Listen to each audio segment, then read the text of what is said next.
नमस्कार। स्वागत है आपका हमारे YouTube चैनल में। आज हम बात करेंगे हाइट के बारे में।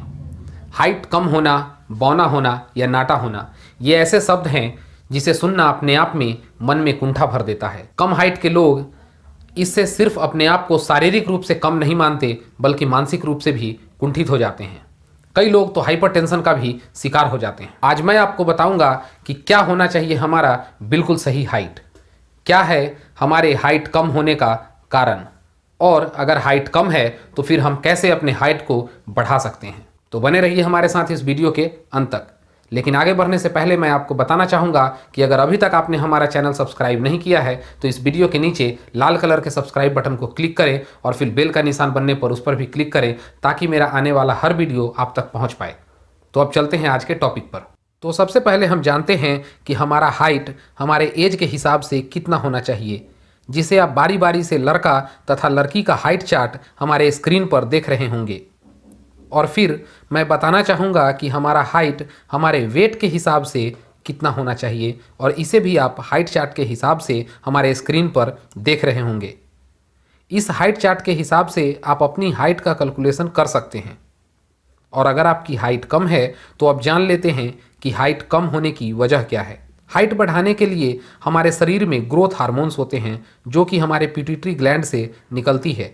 लेकिन अगर हार्मोनल डिसबैलेंस हो तो फिर इससे भी आपके हाइट बढ़ने में दिक्कत हो सकती है।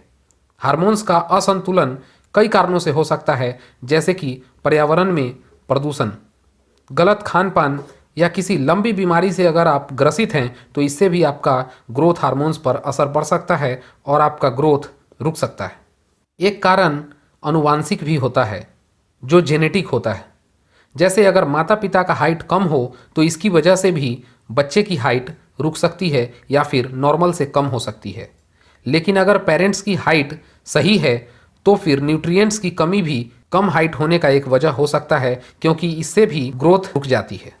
हेवी वेट लिफ्टिंग मीन्स अगर आप ज़्यादा वजन उठाते हैं तो इससे भी लंबाई रुक सकता है और फिर नॉर्मल से कम हो सकता है। और आजकल तो बच्चों में कम फिजिकल एक्टिविटी होना, जैसे कि आजकल बच्चे बाहरी गेम कम और घर में जैसे कि मोबाइल गेम्स तथा कंप्यूटर गेम्स ज़्यादा खेलते हैं, और इससे भी उनके ग्रोथ हार्मोन्स में दिक्कत आती है, असंतुलन पैदा होती है और ये भी बच्चों के ग्रोथ को रोक देता है। लंबाई बढ़ाने के लिए कई पेरेंट्स तो बच्चों को ग्रोथ हार्मोन्स के इंजेक्शन भी लगवाते हैं जो काफ़ी हानिकारक होता है और आगे कई बीमारियों को जन्म भी दे सकता है। तो अब हाइट बढ़ाने की कुछ टिप्स बता रहा हूँ जो काफ़ी कारगर है और इससे आपके शरीर में ग्रोथ हार्मोन्स भी काफ़ी बढ़ेगी। इसके लिए कुछ योगा है जो आप नियमित रूप से कर सकते हैं, जिसमें सबसे पहला योगा है तारासन।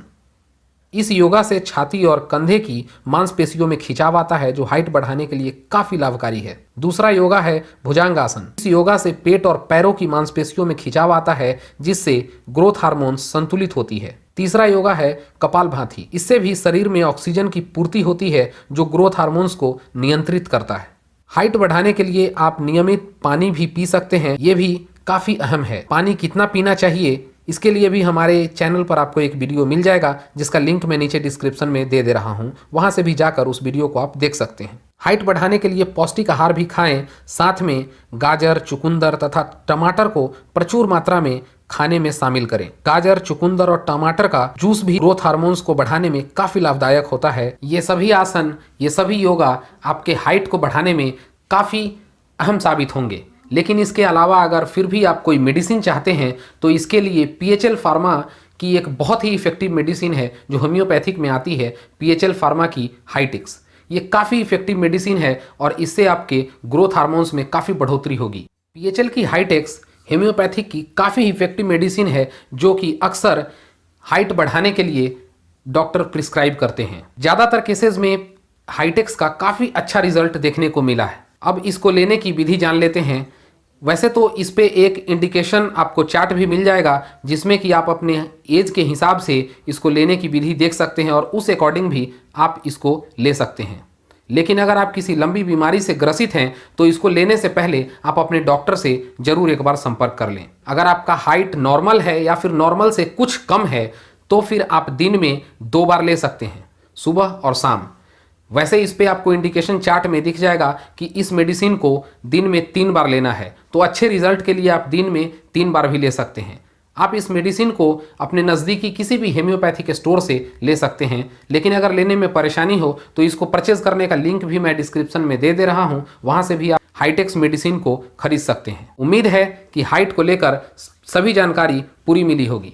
फिर भी अगर मन में कोई सवाल हो तो हमें नीचे कमेंट बॉक्स में कमेंट करें। आप हमारे इंस्टाग्राम पे जाकर हमें मैसेज भी कर सकते हैं या फिर आप हमारे ईमेल आईडी पे मुझे ईमेल भी कर सकते हैं। वीडियो अगर अच्छा लगा है तो इस वीडियो को लाइक करें, ज़्यादा से ज़्यादा लोगों तक इस वीडियो को शेयर करें ताकि उन्हें भी फ़ायदा मिल सके। अगर अभी तक आपने हमारे चैनल को सब्सक्राइब नहीं किया है तो इस वीडियो के नीचे रेड कलर के सब्सक्राइब बटन को क्लिक करें और फिर बेल का निशान बनने पर उस पर भी क्लिक करें। आगे एक और नई वीडियो के साथ आऊँगा किसी नई जानकारी के साथ। तब तक अपना बहुत ख्याल रखें, स्वस्थ रहें, सुरक्षित रहें।